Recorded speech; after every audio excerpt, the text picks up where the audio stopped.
Welcome to my Texas kitchen. Today we are making these great little holiday Christmas trees for our gingerbread houses.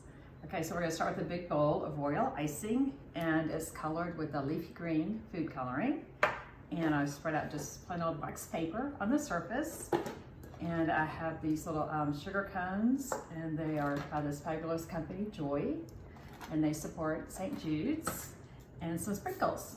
Okay, so the icing recipe is going to be on my blog, and so you can use these little spatulas like this offset. I like to use a big spatula because it goes a little bit faster.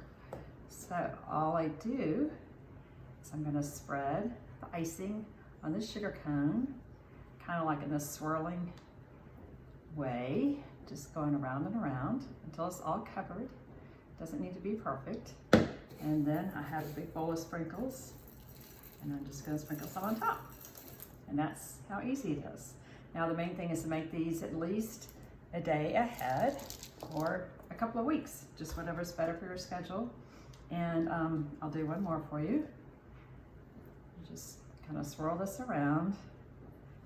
And I like to make 3 for each house. And they just add a lot of color to the landscape, and they add some height. So they're really fun to have. Okay, so just do a little sprinkle. That's about it. You can't go wrong.